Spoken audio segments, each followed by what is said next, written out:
to be perfect. No one is perfect. Even people that have trained forever are not perfect. They have things that they don't feel like they're good at. But you're okay the way you are. It's okay to try. And if you decide it's not for you, then that's okay too. You don't have to have the perfect body. You don't have to know everything, because if you have a good teacher, they'll help you learn those things, the terms, and nurture your experience. Hey dancers, welcome to the show. I'm Julie, and I'm your host today on this episode of Broche Banter. I both own and teach at Broche Ballet, a virtual ballet school just for adults. Join us as we explore all things adult ballet. Today on the show, I talk with Jessie, a dancer who started ballet for the first time ever as an adult, about 3 years ago. We talk about her absolute love for ballet, how it has helped her build self-confidence after a difficult time with postpartum depression, and how her hard work has transformed her from her tomboy teenage years struggling with pigeon-toed legs to a beautiful ballerina about to get her first pair of pointe shoes. Enjoy! If you're enjoying these stories of the wonderful adult dancers in our community, please help us keep the podcast going by sharing your story. Send us an email at hello@brocheballet.com to be our next featured dancer. Well, Jessie, welcome to the show. I'm so excited to have you on Broche Banter today to hear all about your story with ballet. It's so nice to finally talk to you. I know we've talked a lot, like on Instagram and on YouTube. I comment a lot on your stuff, but we haven't actually got to meet. It's nice to actually talk in somewhat live. So. You are an adult dancer. You're in the adult dance community, the adult ballet community. We've been followers for a while. I've been watching your story, and I'm so excited to hear it, basically from beginning to where we are now. So yeah. Where did it start? So I actually didn't start ballet till I was completely an adult. So I never danced as a kid. And to kind of get some context to like what happened to lead me to wanting to try ballet, when I was really little, I was really, really pigeon-toed, like severely pigeon-toed. So bad that my parents actually took me to an orthopedic specialist because they were worried that there was like something wrong. The orthopedic specialist said, "No, you're fine. Go on your merry way." But as I grew up as a kid, my hips still did not want to. My feet still wanted to turn in really badly. So I basically decided that I couldn't do ballet because I was not physically able to. And I also just wasn't interested. I was really a really big tomboy, and my mom asked me, she's like, "Are you sure you don't want to do ballet?" And I was like, "Nope, I want to do karate," because that was what my best friend at the time was doing. So of course you have to, do what your friend is doing. Right. So I did that, and then as I got a little older and I was more into music, because I started playing the viola and I started singing a lot and I learned about music, I was like, dang, now I wish I would have taken ballet, because it's, it has that connection to classical music, and I've always been really good at picking up patterns and things, and because of music, I think there's a lot of it. And also I have a really good memory, so I could like listen to a song and remember the song pretty easily. So, and I got to be a teenager, I was like, well, now it's too late to do ballet because I'm too old and my physical ability is not possible. And around that time I had, so I still was having issues with my legs. So I ended up having a lot of knee problems because I was pronating so badly on my arches that it was making my knees turn in, and then it was making everything hurt. So I went to the doctor and they were like, well, one thing, you have really hyperextended knees. So that's like part of the problem. And the other thing, so they put me in for the physical therapy and I got some orthotic insoles, and that basically like my orthotic insoles basically were like this. So they kept me from rolling in. And then I still kind of was having some issues. I ended up going to the doctor again at some point when I was 15 or so. And my doctor had never really watched me walk before. And he was like, okay, you need to have an x-ray because I think you have a hip dysplasia. Oh. And it turns out I didn't, luckily. So that's, I didn't have to have surgery or anything then. So that saved me from having to, have that. But at the same time, it was like, well, then what's wrong? I'm like, why? They never really had an answer. It's just, this is just how you are. So anyway, so I started some physical therapy again that was kind of focusing on my hips and my knees, and to kind of help supplement and strengthen my body up. And I didn't really keep up with that as much as I should have. And then kind of time went on, I just kept wearing my insoles, and I basically became neutral at that point rather than turn in. So it still had a little bit of a weird gait, but it was mostly neutral. So then fast forward a few years, I kind of started getting the idea of like, I wonder if there's ballet for adults. I kept kind of like looking around, and where I live, well, where I live now is very small, but where I lived before, there wasn't very many options, and I was working at the time, so I didn't have time to go. Mm-hmm. So I kind of was like, well, no, this obviously it can't work right now. So I kind of put that aside. And then after I had my daughter, I kind of started to look around a little bit more because I wasn't working anymore. So I was like, and now I want something to do, I want to be able to get out of my house and do something that's not around my child, So, and I was dealing with a lot of depression and anxiety, and I just kind of needed something to have an outlet. So I ended up finding a studio that was only like 15 minutes from my house, really tiny place. So before I went to classes, because I was really nervous to go, because I was like, I'm going to be terrible at this. Like, this is going to be awful. So I'd already kind of been poking around on the YouTube a little bit, and I came across Catherine Morgan, and I was watching a ton of her videos and like trying to like do her bars, even though I had no idea what I was doing. I was just like trying to copy, because I'm a pretty visual learner. So I was just kind of like sitting there trying to copy, probably with horrible technique and everything, but it was good because it gave me like some sort of basis. Because then when I took that first class, I was like, okay, I know what a tendu is. I know what a plie is. Right. And he didn't have to explain to me, okay, this is how you do a rondejambe, Jessie. So it helped me advance really quickly. And he was really surprised with how within a couple months I was able to do some pretty like complicated things, just because I practiced at my house almost every day too. I did bar, and I also, because I'd done that kind of preliminary research, it kind of helped me get a head start. So yeah, that's basically what happened. So that was almost exactly 3 years ago, because I started right before I turned 29. Yeah. And I just had my birthday. So yeah. And it was like right before my birthday that I started. So yeah, so that's kind of the story there. So I basically started to kind of part of it was to give me something to do, but also it was because I wanted to try to see if I could do something to help my hips a little bit more, because my mother has really bad hips and actually had a hip replacement this last year. So it was one of those things where it's like, I wanted to avoid having to have a problem later on. Yeah. So I can say it's definitely helped me a lot. Like I don't have to wear my orthotics anymore because my feet are strong. They hurt my feet if I wear them, like really badly. I can't stand in them because they hurt. So there's too much, support now. So, and I don't have any issues with like pain or anything and I never really had issues with my hips hurting. It was mostly just like a tightness, and like it was blocked. Like I couldn't, and I think some of that is an anatomical thing. Like I realize that I'm never going to be able to have a 180 degree split to all cone. And I'm like totally fine with that. I accept that. So a lot of it is like tightness too, though, because if I'm in muscle weakness, because when I do my exercises and I'm good about doing all my turnout stuff, then it definitely helps the patient better. So, because a lot of it is that, I can rotate my leg, but I can't hold it there. So it's a lot of it is a weakness rather than, I think, a deformity or anything. I think there probably is a little bit of torsion or something too.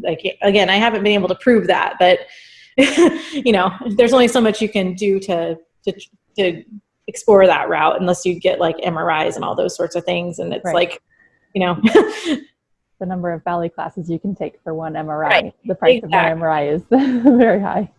Yeah. And also how much you want to try to, fix it, or also, pay to try to get it sorted out. So, and for a while I was going to a chiropractor, but I didn't feel like that really necessarily did anything more than I was already doing, So I just kind of was like, well, I don't think I really need this anymore. So I stopped going, but, and the massage, and I did a little bit of massage therapy, and that definitely helped a little bit more than I would say the adjustments did. But it was also like time consuming and expensive. So, yeah, for sure. $1 massage every week is not, cheap.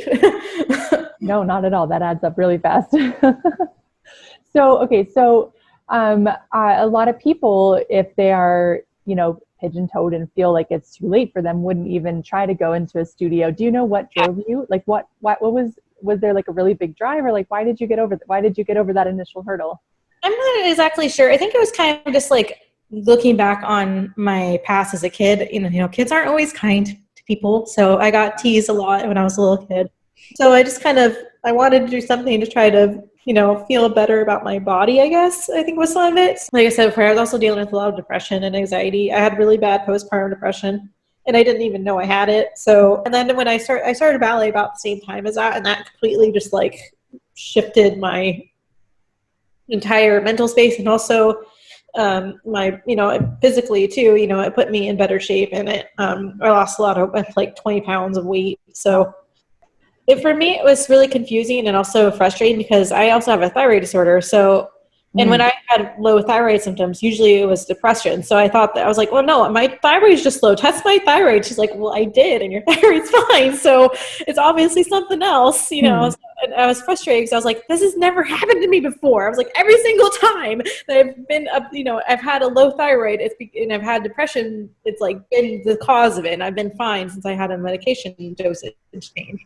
And so it was, now it's hard to distinguish between, well, okay, what's what, so, because I'm on medication for both. So it's like, well, what's what then? Like, am I just depressed, or am I actually like having other problems? So it's a whole thing that makes it hard to figure out, especially because you also gain weight if you have a thyroid disorder too, or you lose weight depending on what scale you're on of the spectrum, so I had to gain a bunch of weight too, and then I lost a bunch of weight after I had my daughter because my thyroid was too high, and then I gained the weight back, and it was like this whole yo-yo thing, and it was like, trying to figure out what was going on. It was really challenging. Yeah. Now, did any of that affect how you felt in the ballet studio in terms of your weight fluctuation and all of that? Not really. I was okay with my body at that point. I just kind of, I was always a little self-conscious because I've always been like larger, I've never been very skinny, but I just kind of, it's weird because I almost feel more confident when I wear ballet clothes than when I don't wear ballet clothes. I don't know, something about putting on the leotard and tights, like the way that it like is so form-fitting, it almost makes me feel better about myself because you can actually see my body shape and it's not like a tent, so like a rectangle, like, oh, you see my waist now, okay, you see my hips. So, I just kind of started like, I was like, okay, I'm doing this, put on the ballet clothes, went to ballet class, and then it was like not even a second thought. And then as I started to lose some weight and also get better, it really helped me feel more secure with myself, with my body, and also with my confidence level, I think, a lot, because as I started to get more advanced, my teacher often would have me be the one that demonstrated things, or I would be the guinea pig who'd have to go first in like the waltz across the floor. Like they just like, everyone would step back and I'd just be like looking around like, do I really have to go first every time, guys? So it was always me that was like the person that was kind of the spotlight of the, combination or whatever. And people would like be like watching me, and I'm like, don't watch me. I still don't know what I'm doing, but yeah, they still would. And so that kind of forced me to have to try harder, and also to like be comfortable enough to be in front, even though the class was very small. Like the most the people we had was like 5. It's very, very tiny. So it was always, and I knew these people after a while, so it wasn't so like scary, but it still was one of those things where it was like, well, here you go. You're in the front. So makes you have to get over your insecurities pretty fast, I think. Yeah, it sure does. It sure does.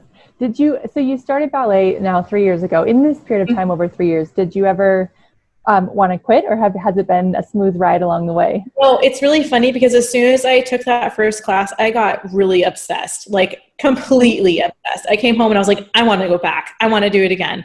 And so from then on, I started going twice a week, every week. And it was like a routine. Like I had to go to my class every Tuesday and Thursday. And my husband was lucky enough at the time that his job was a little bit more flexible, and he was able to come home early to child sit, and then so I could go to class. And he even said that his coworkers were like, oh, they know when it's ballet day because I have to leave early. Yeah. So, but I never wanted to quit. Last year was more challenging, and this year because Joe's job has gotten a lot more intense, and he's gotten more promotions. So now he has a lot more responsibility.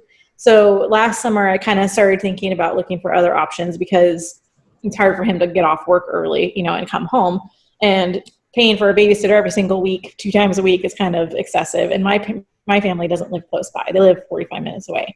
So I don't have anyone to help me really. So, and I also was feeling a little bit stuck at that studio because I felt like I wasn't really progressing anymore, and I was getting kind of frustrated because I wasn't getting as corrections as I wanted to. And there was also steps I just didn't know how to do. And then that was frustrating if I tried to go somewhere else because it was like, oh, I don't know how to do that, but I know how to do everything else. But, so It's like we get to Grand Lake, or they're like, yeah, tourniquet, blah, blah, blah. And I'm like, okay, I'll try this. I've never done this before. Yeah, like literally there was a class I took where they gave like tourniquet soda boss, and I was like, all right, I've had like a brief introduction to a tourniquet, I didn't know how to do a soda boss. I just winged it. And things like that, where like I should have known how to do it, but and then it was frustrating. So I took a class that was easier. Then it felt like I wasn't being challenged enough. Right.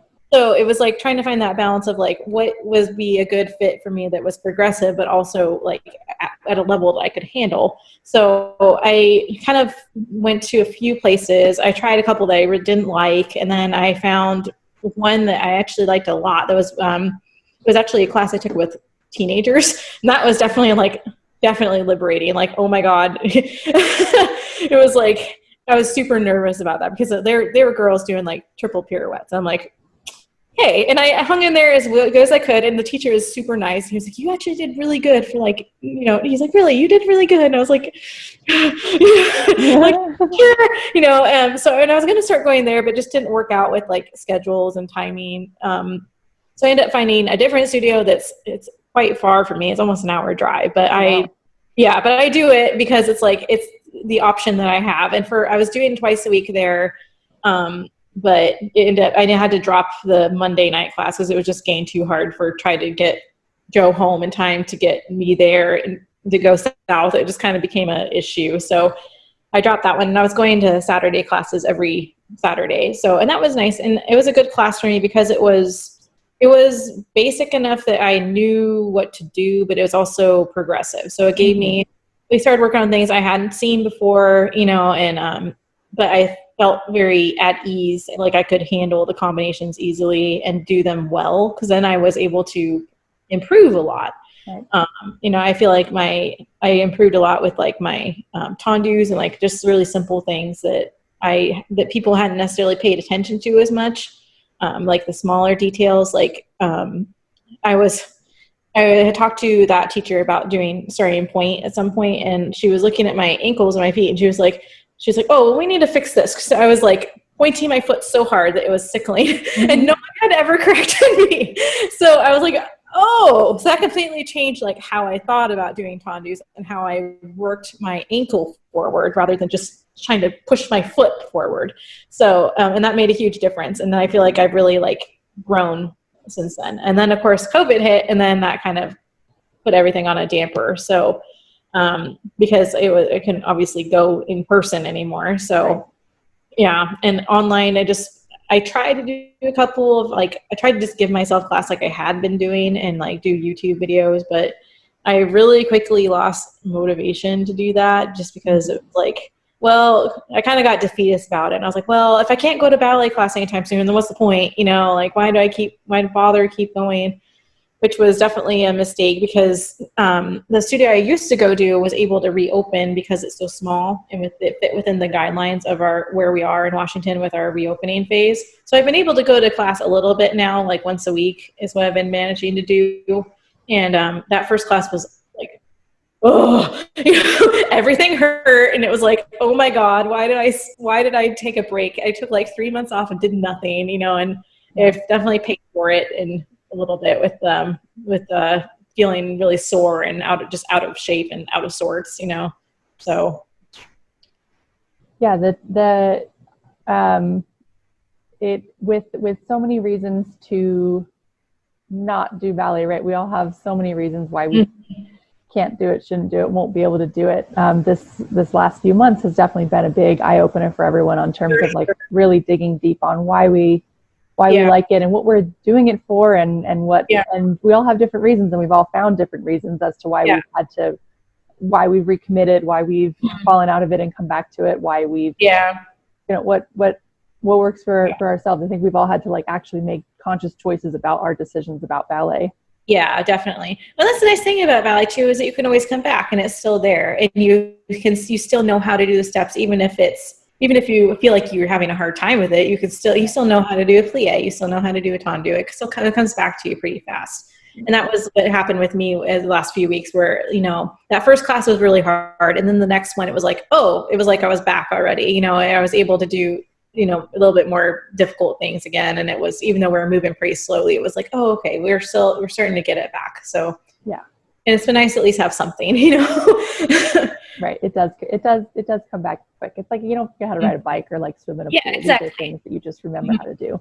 Yeah, for sure. Right. If there is another shutdown, do you think you'll keep going at home this time, or do you think you'll kind of take another little breather? I'm not sure. It'll probably depend on what happens here. Like the studio I was going to before that had become my, my home studio, their plan is to hopefully reopen in the fall. I don't know that's going to happen. Washington is definitely lucky in that we haven't had any like massive spikes, because at least recently, because our governor has been very strategic about opening slowly and going county by county and assessing things. And I think as of last week, he completely put a pause on all of the reopening just to try to mitigate any potential problems. Yeah. So I'm grateful that we have leadership that's doing the right thing, with that. And I understand that like if he needs to make the decision to close everything down again, then that's perfectly reasonable. And I think I would probably be a little bit more like motivated to try to get back and do it at home a little bit more, partly because I have a better floor, because I got myself some shower pan liner. Yeah. so I feel a little bit less nervous about trying to do anything like pirouettes or anything like that, because that was part of my issue, is that my floor was so slippery that I was like, well, one thing, I fell on my butt a couple times, and also I just was nervous to try to do anything that was too challenging, because I didn't want to slip and fall. Right. Totally.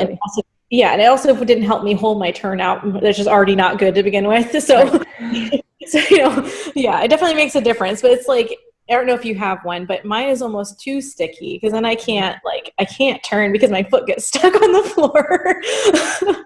So I'm trying to figure out how to fix that. Someone said to use baby powder, and another person said to use water, and water did help a little bit, but then it dries. So it's like, the effects go away. That's right. Yeah. I think you're right that the floor makes a big difference at home. Personally, as probably everyone's seen in my videos on Instagram and YouTube and stuff, I don't have a floor in my home studio yet, and I have this like really hard carpet, which, I mean, I don't do anything on it that's not bar work and bar technique, but it is way preferable to me than doing it on wood floor. Yeah, because then you don't slippery. Because the slippery nature is, it just, I already have like a lot of anxiety about slipping, especially, in general.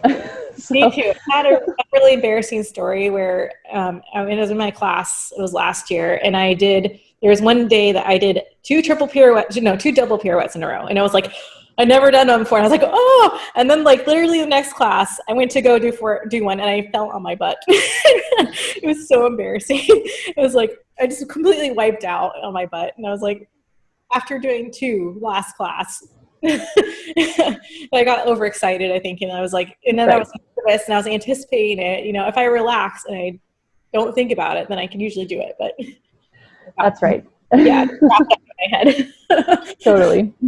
So did you end up getting onto Pointe? I haven't yet, but I'm going to very soon, because one of my friends who I was taking class with at our studio here that's nearby, she has started teaching at that studio and doing a very, very basic beginner class. And I was texting her recently, and I was like, we should think about trying to do some Pointe. And she was like, yeah. And she's like, I think you're probably ready for it anyway. And so we have plans to try to get together and go get fitted. So we were waiting for something with her. Her sister was sick, so she's waiting to make sure that her sister didn't have COVID-19. So, and that kind of put the damper on like our plans. But yeah, we're gonna hopefully do that. And my plan is to hopefully take her evening class that she does, that's like really basic, and do that on Pointe, and then also do supplemental things with her and like learn the basics, and do stuff at home too. So, and I also have you now, so I could take your class now too. So if I get my shoes, so. Very exciting. Congrats. Yeah. That's such an exciting day. I'm so excited, because I've been wanting to do it for so long, and I'm having such a hard time finding anywhere that will either work with my schedule because I have such a like limited time window that I can come to class, or that even lets adults do Pointe, or that has that option for somebody. So it's been tough and definitely frustrating at times. So yeah, it's definitely hard. It's definitely hard to find the right place to take Pointe, but when you do and you work on it, everything starts to make sense about like, oh, that's why we can't sickle. Oh, that's why we have to turn out. Oh, they mean core. And I've okay. really work on my balance, because that was one of the main problems that I was having. Like I went and took a class with some kids this last summer, and it was a pre-Pointe class, and she basically assessed me to see if I was ready, and she said, you're really close, but you need to work on like your ankle flexibility a little bit more if you can, as much as you can, because I'm adult, so it's only so much you can do with that because your bones are set. So, and also like working on my balance, and that's definitely gotten a lot better. Like and my feet, I think, have also just gotten a lot stronger too. Like I've been doing all my exercises with my TheraBand and all that. So that makes a difference. Yeah, it does. And I think we as adults are sometimes very pleasantly surprised by how much our feet can change with sure. a little bit of TLC. Yeah, well, like I said before, when I started the story, my feet I was pronating so badly, my arches would collapse, so I had no arch. So my feet were basically flat, but now they have an arch, so which is crazy. I didn't think that would actually change, but now I have an arch. Like all my shoes are too big, most of them, because my foot completely changed size. And also the weight too, so it could have been a contributing factor too. But it definitely, like, I think a lot of it is because my arch is more lifted, so then my feet aren't squishing down and flattening in my shoes, so then I have room in my shoe. Yeah, having that arch collapse is super common, and a lot of people don't believe that they can make changes to that. So I'm glad to, have your testimonial out there that you can work hard at it and get it improved. Yeah, definitely. Yeah, it definitely takes hard work, and you have to, be wanting to change it. But I started with for a while I wore just completely complete leather sole shoes with no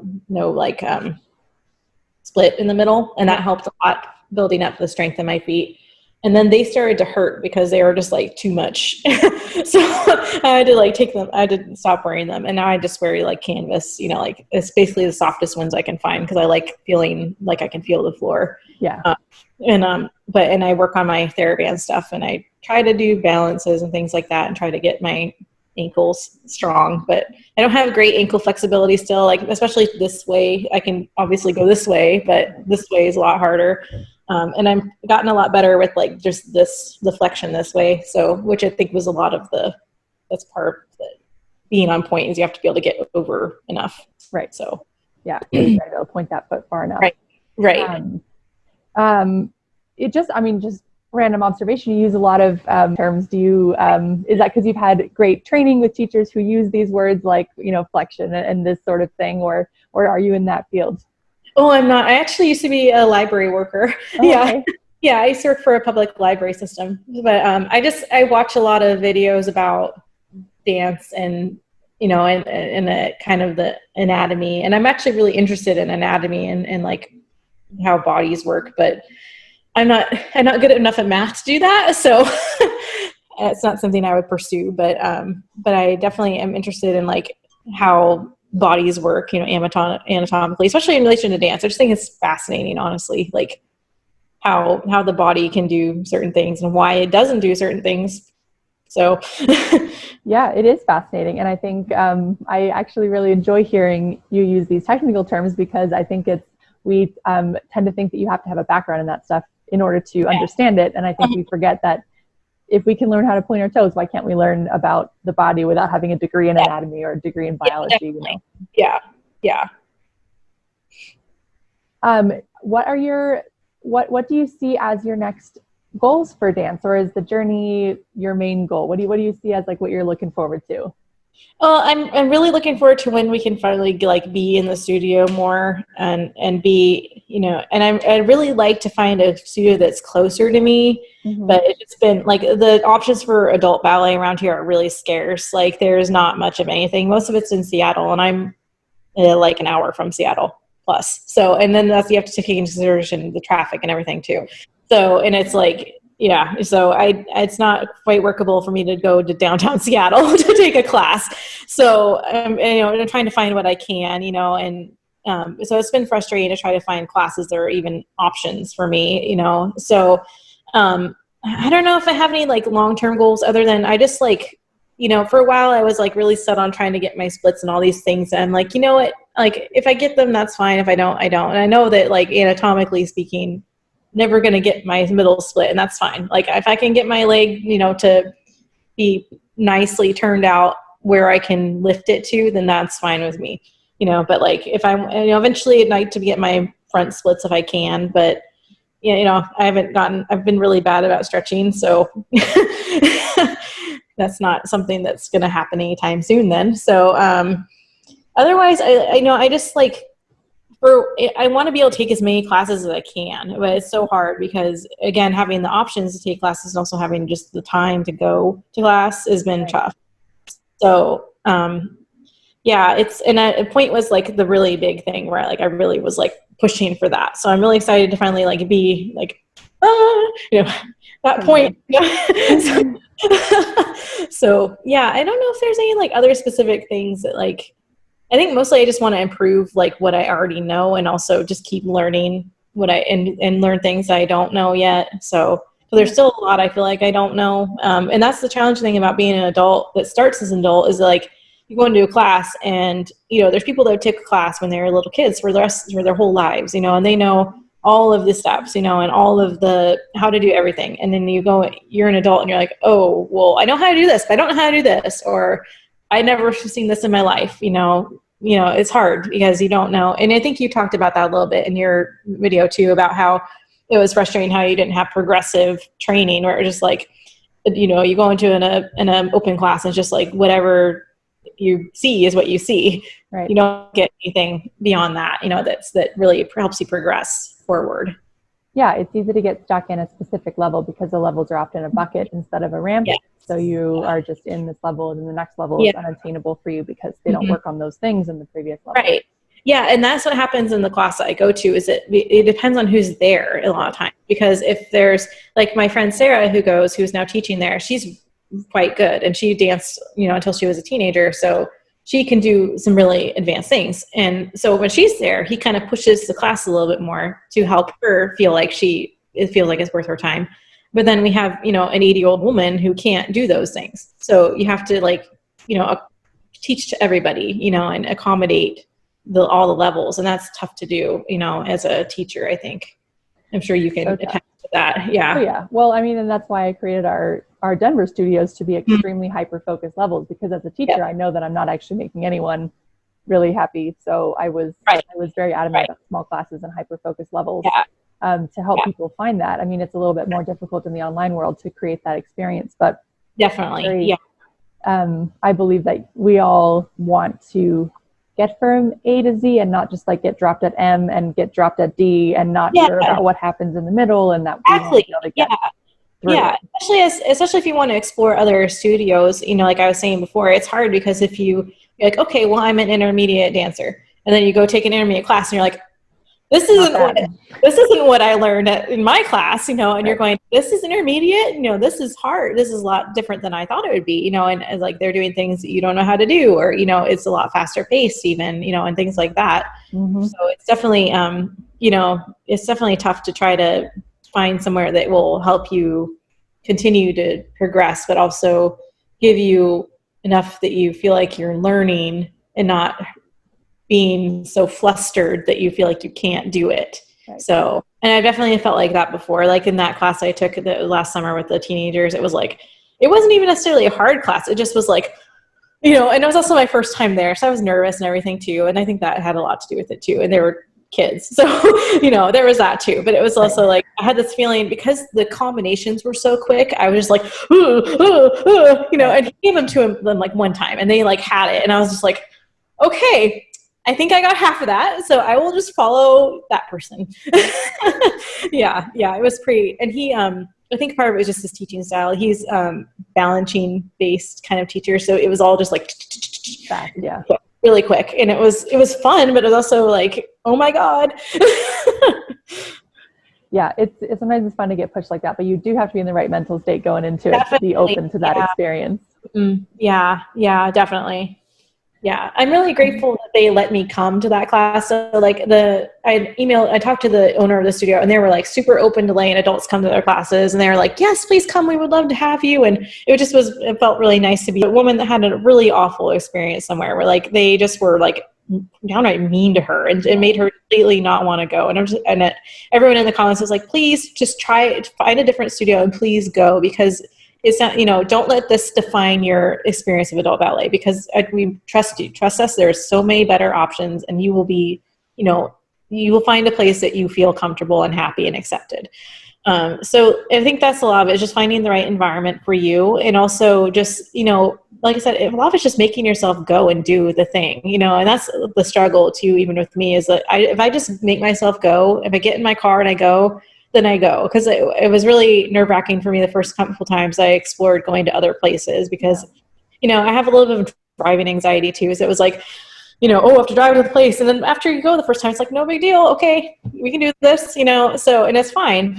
So it's just, I think it's a matter of just, being okay with trying it, and being open to trying something new. And I think, like I said before, I think a lot of it helps if you kind of have an idea of what to expect, because that's a lot of my thing, is that with having anxiety, is that I worry about the what if stuff, and, I kind of get stuck in my head. But if I have an idea of what to expect, and I can kind of think through things, and it helps me have kind of a better mindset of what's going to happen. So then I don't feel so anxious about it. So if someone is kind of in that same situation, that's something they could do, is, look up videos about adult ballet and just start, doing some research and learning about, adult ballet. And you can realize that, you don't have to have perfect turnout. It's okay. You're not going to train at the Bolshoi, or maybe you are, if you're really good and you have, maybe you have great turnout and you have great extensions and everything. And there definitely is a place for people that, have become adult dancers and who have gone further.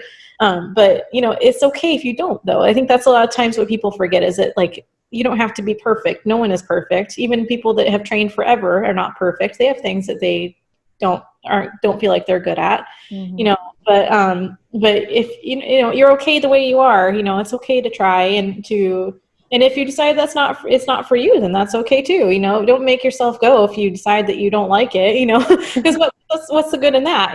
Try.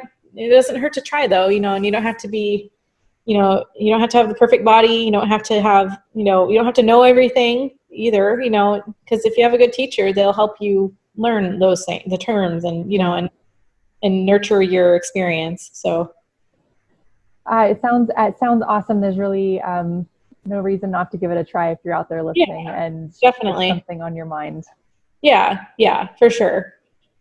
Well, it was so fun to have you on the show today, Jessie. Thank you so much. I'm glad we got to do it. I know we've been trying to connect and figure out how to make it work. So we did. It's awesome.